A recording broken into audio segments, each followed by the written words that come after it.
What is the hardest job interview question you've had to answer and how did you handle it? Them. Why shouldn't we hire you? Me. Because I care about my family more than my job, and if I have to choose between them and work, I'll choose them. I got the job. I was going for my first job change as I was sick of working in fast food and thought a liquor store would be a good option. In the interview I was asked to tell a story and the interviewer said, "It doesn't have to be related to the job or anything. Just tell me a story that you find interesting." That is not something I prepared for in the slightest. So, I recently had an email interview before I had to attend a second in-person interview. No big deal. It was a list of 10 questions. I answered them, double-checked my work, submitted. When I got to the in-person interview, dude laughed at me and asked how I had such attention to detail when I'd only answered half of the questions. I just sat there stupefied until I asked him if the rest of my email was on the back of his paper. It was. He had printed double-sided and not even checked. But the hardest part of answering was my own stammering and trying not to call him out for his own mistake. About a year ago, I got called in for an interview at a business I applied for. They started interviewing me on questions that seemed kind of strange. Questions like, "Can you tell us more about your event planning experience?" I was thrown off, and it became clear when the interview was about 3/4 of the way through that they were not asking me questions for the job I applied for. They were interviewing me for an event planning position and I applied for a job in tourism and marketing. I finished the interview, shook hands and went on my way. Ended up getting the job in event planning despite having little to no experience in the field. It wasn't a single question so much as it was their method of deep follow-up questions that eventually got to a point to where they basically asked me why I'm alive. Not as a "what's your motivation in life" sort of way, but in a "why do you exist" human way. I repeated to them, "You're asking me why I'm alive," and they took a short pause to realize where their follow-up questions took them and replied, "Yes. I've never had anyone question my existence before." "You're in Boston but not in the USA. How can this be?" I said, "There's a Boston in England." Correct answer was, "It's before the American Revolution." I got the job. Q. What have you learned in your current job? Was working a part-time customer service for 2.5 years. Not my field, and I hate customer service. A. With a smile on my face, that I never want to do that again. Got the job. Learning what you don't like or aren't good at is actually an extremely valuable lesson. Difficult to answer with that honestly in an interview in most cases though, lol. My boss. So what made you apply for this position? Me. I actually have no memory of applying for this job. Turns out she sniped my resume when I applied for a job debating with insurance companies and decided to see what I'd say. I applied for a job debating with insurance companies. I know all of these words, but have no clue on what you want them to mean when put together. You've suddenly been shrunk down to the size of a quarter and dropped into a blender. It's turning on in 10 seconds. What's your plan? Sing in a really high opera voice and shatter the blender's glass, of course.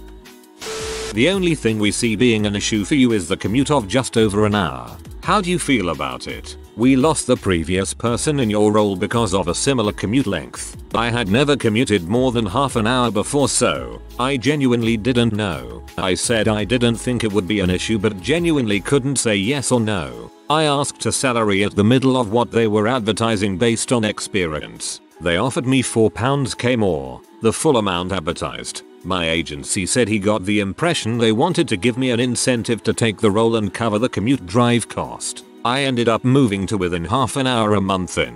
The commute drove me crazy, and I happened to need to move anyway. I was asked the same. I said, "This is my second interview on site. The drive is easy and peaceful. I would stock up on podcasts and audiobooks." I got the offer but turned it down because of the commute. I applied to an administrative job at an elite university on the East Coast and made it to the final round of the interview. It was just me and one other candidate and we both met with one of the VPs. The question itself wasn't difficult, but the manner in which it was asked really threw me off. The VP essentially walks into the room, shakes my hand, and before we even sit down, asks me, "So, what can you do for me?" I was expecting the first 2 minutes to be small talk, so I was caught completely off guard by the straightforwardness of the question. I mumbled out an answer, but I knew right away I didn't impress. The interview only lasted another 15 minutes and needless to say I didn't get the job. My first instinct would be to just say something vague but enthusiastic and give a big smile like, well, hopefully make your job easier. The company is rolling out a new customer rewards cards across the country, but they're not sure if it will be profitable. In addition, certain provinces have regulations that restrict the use of selling these cards. Do you decide to launch it or not? What are the key considerations? I had to draw up some master plan with calculations in 30 minutes in front of them. It was one of those hypothetical case questions they asked me before I got the job.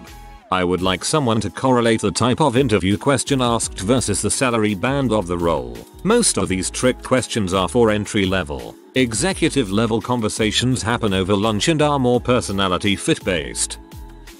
About 7 years ago, I interviewed for a job with EMC. Think big data storage company. I went through about 8 interviews, including a panel and questions. All seemed to go well, but the big guy, technical lead, wanted a one-on-one since he couldn't make the panel. He then began spitting off over the top questions to me, just to get me to say I don't know, which was very difficult as I was presenting on a whiteboard my own storage array topology. Obviously I didn't get the job. That must suck, going through the hassle of 8 interviews and still not getting through. Yesterday was awesome. One day your parents are going to die. After you bury them, you will never talk to them again. They're gone forever. You will have to look in the mirror and ask yourself, was I a good son to my parents? Well, yesterday was awesome. Are you a good son? This was for a post-law school pre-bar exam results interview with a judge. Needless to say, I didn't take that job. Interviewing for my current internship explained to me why a condo circuit breaker is 208V instead of 240V like a house. For reference, the interview was done on site walking around. There were a lot of questions like this, and as a third year bitch student I didn't have the answers to a lot of them, but this was the toughest for me to figure out. I answered by saying I don't know, but then asked him if he could explain it to me. The interview ended up taking 2.5 hours instead of 1 because my now boss was having fun doing it. Talking to him now, he said the honesty of I don't know and then following up by asking got me the job. Apparently it was something no one should have known cause it has to do with how the fans need to operate in the basement. Some of the people reacted really poorly and got visibly upset that they were being asked unfair questions. Others said they didn't know, but I was the only one who followed up wanting to find out the answer. He wanted someone who wanted to learn and that sold him on me. I got a combination question. You like black people? Okay, yeah, well, what's the best flavor of Kool-Aid? Backstory: the manager had forgotten about my interview and told the 2 guys working that night to interview and hire me.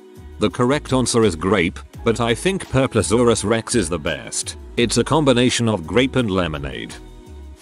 They asked me to verbally give a SQL query to problems they would say. They wouldn't let me see it written or write out anything. The tables were unfamiliar to anyone who didn't work at this company. It was their own database for their own software. I gave it a try for the first couple and they got progressively harder and the interviews got more rude. On top of it, we were in an office where they were answering calls on the phone for work stuff. It was nuts. I told them I wasn't interested in working for them and left. Example question: tell me the insert statement. The table name is something something table with 10 columns named lists of names of columns that are full words or acronyms. You want to insert long list of values.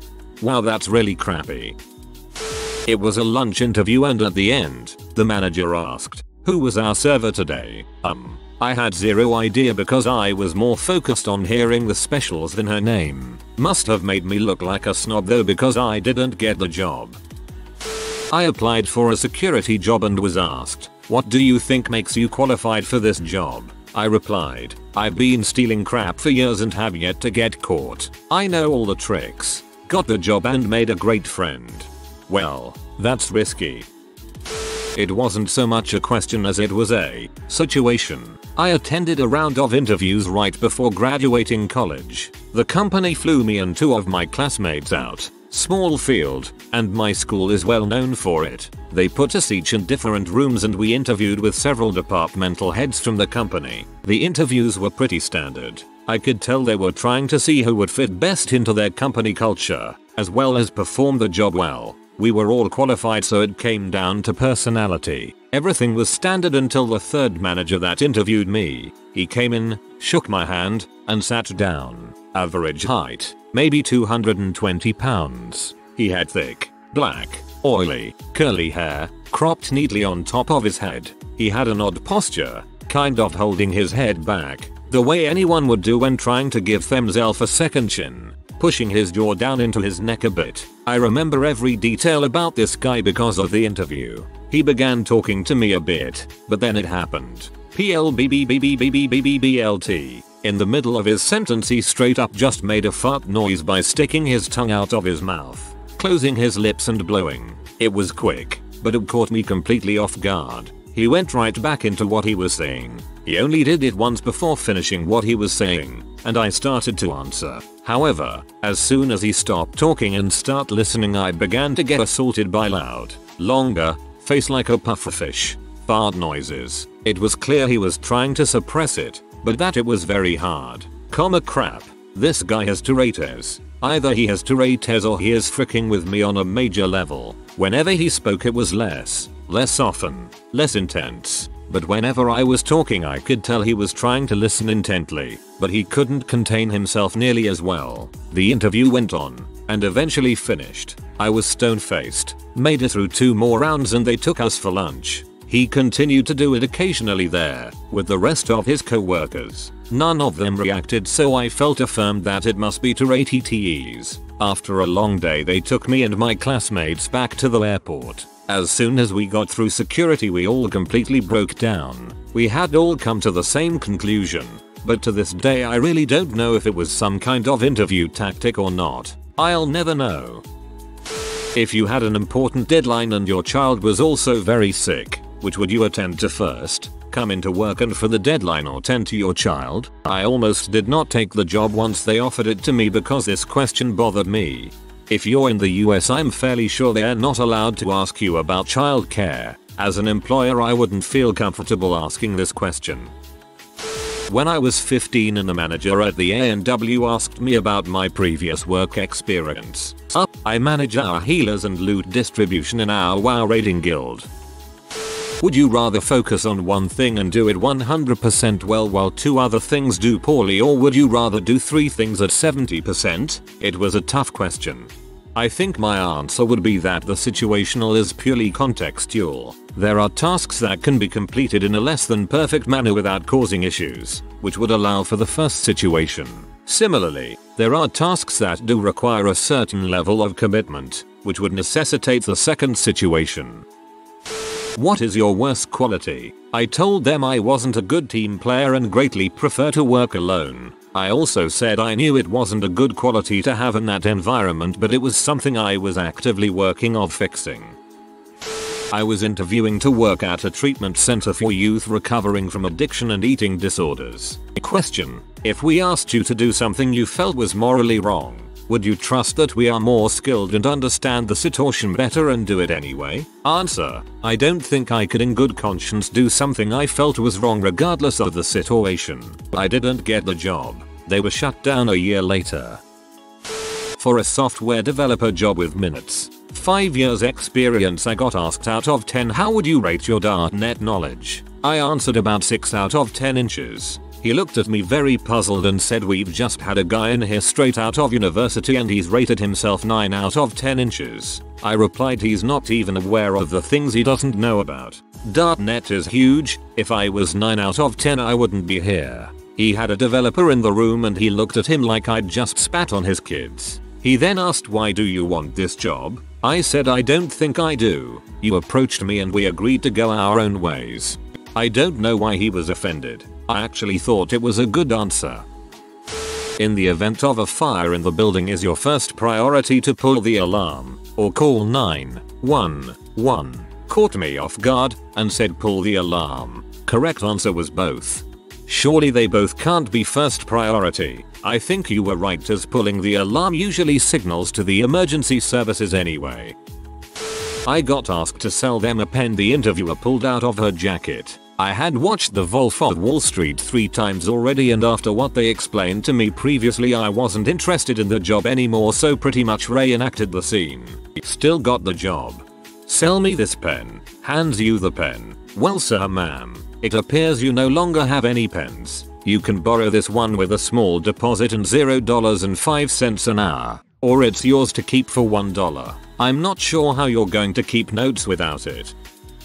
I applied to one of these annoying startups that treats the office like a second living room and expects employees to act like a close circle of friends. They thought they were really original and fresh. I had an interview over the phone and expected somewhat weird questions. Instead, they made me conduct the interview as if I were the one interviewing them. Honestly, that's a pretty bad idea. It felt like they wanted to show off how out of the box they are. But they learned hardly anything about their potential employee. It went rather well. Nevertheless, since I'm used to interviewing people for my job, in the end I wasn't offered a position. After having me work on a mock project that took over a day to finish, they told me my work was great, but unfortunately they had already someone in mind for that position, even before I applied. That's 2 days of my life I will never get back.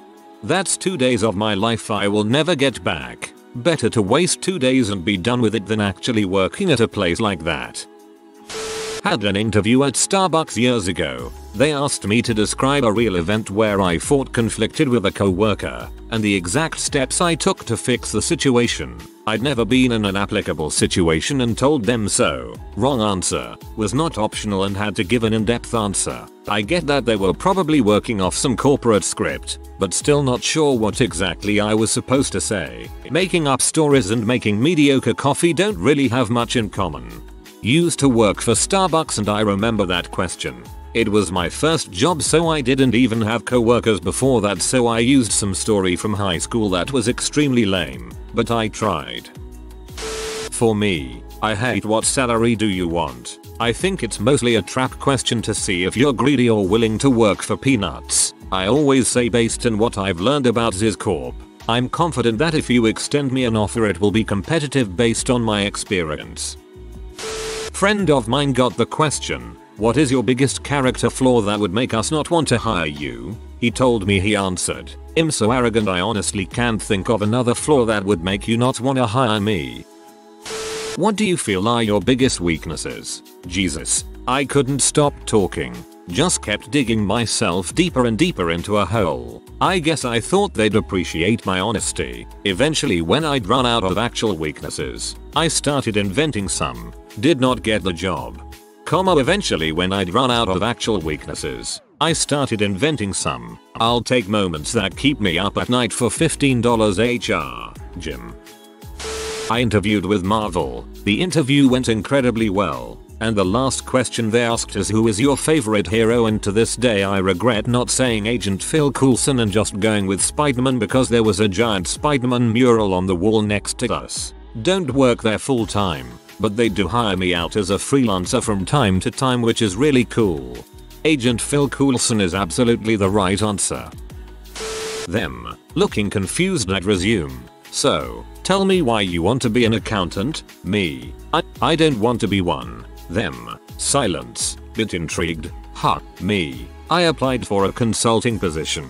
Them. Oh, there must have been a mix-up. Sorry. Me. Thinking. Glad I drove 3 hours from Connecticut to Boston for this interview. Total interview time, about 45 seconds start to finish. Didn't get the job. Did get one in consulting with another company.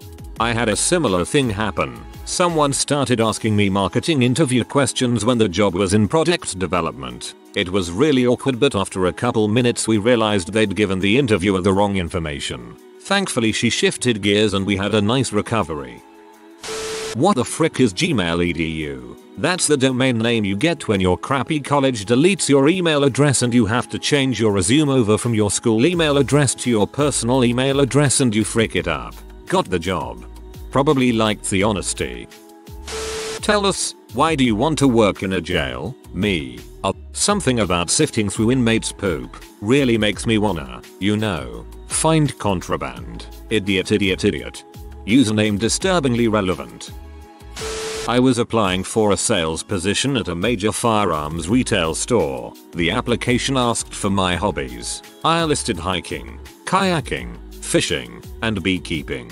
At the end of the interview, my now manager read over my application. I saw his eyebrow go up and he said, "Under hobbies, you list beekeeping. Tell me about beekeeping." Another manager, the regional manager, and the corporate director of operations were also in the room. I saw all of their eyes simultaneously snap up from their notes and focus on me. Suddenly, after a great interview, I was the weird little beekeeper in a small, hot room. So I told them about bees and keeping them. I had their rapt attention, told them lots of cool stuff about bees. I closed with, "So if I get this job, then a few times a year I'll bring in jars of honey for my favorite managers. If you can keep your cool in a sweaty beekeeper's suit while thousands of bees are trying to sting your face, a job interview is a breeze." I'd honestly be interested in knowing about the beekeeping than interviewing anyone.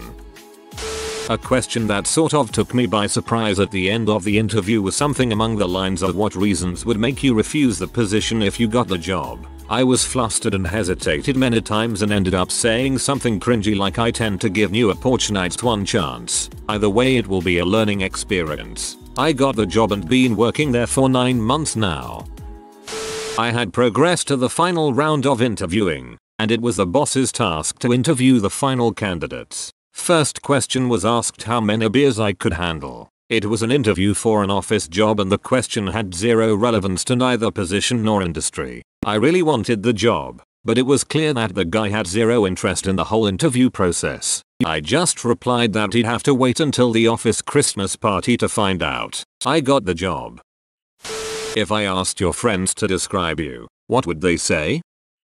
I had an interview for a project engineer position. The interview question was, what would you do if you purchased and installed a new piece of equipment and then have the line supervisor tell you that they gave you the wrong specs? I think it's an excellent question that caught me a bit off guard because it demonstrates your conflict resolution and problem solving skills. Honestly, what do you do? I applied for a management role in my first job when I didn't have any management experience and got knocked back. The person they hired failed miserably, and I went for it again about 3 months later. They asked me, "So you applied 3 months ago and were turned down. Why do you think you'll get it this time?" I answered, "This is still my first job. Without leaving and becoming a manager elsewhere, I still have not been a manager. What I've done instead is taken every opportunity to gain the relevant traits you're looking for. So volunteered to coach the group of new starters we had. I took customer escalations where they've asked to speak to a manager myself and resolved them. I've made myself a presence in the office so that if there is an issue and there isn't a manager around, staff come to me for help or advice. I'm doing small parts of the manager's role every day." I got the job, and in my feedback they said it was between me and someone else and was incredibly close. But I got the job based on that answer, so I'm pretty proud of myself. That's one of the best ways to answer that question. I am impressed. I was asked if I'd rather do my own annual self-evaluation, including a list of goals and objectives for the forthcoming year, or have a department head fulfill this role. I opted for the self-evaluation, stating that I'm my own sharpest critic and always striving for improvement. That worked well for the interviewer as it displayed determination coupled to the ability to work independently. I'd want us both to do it. I would want to self-reflect, but have an outside voice to look from a clearer perspective and look for areas of improvement. The third time he asked, "Do you have any questions for me?" I thought, oh crap, Reddit said I should ask questions, but we've already been over every single thing already and I've already came up with all the questions I can think of. Why does he keep asking? At this point it would just be ridiculous, right? What do I do in like a 5-second panic? I was so nervous. I just said no, I think we've been over everything. Side note, called me back 30 minutes later and offered me the job. I start next week. Recently I was asked if you can have dinner with any deceased person, who would it be, and I was unprepared and blurted Nikola Tesla and then went on a 3-minute tangent about how Edison screwed him over and AC versus DC. No, the job had nothing to do with physics. It was marketing. I also got asked to write down how many things you can do with a newspaper and was given 10 minutes to write as many as possible. One of my answers was cover a car as a prank. I'm working at that job now. Comma Nicole Tesla. Nicole give me the formula. If you are new to the channel, you can subscribe. I publish new videos every day. Until then, check another video.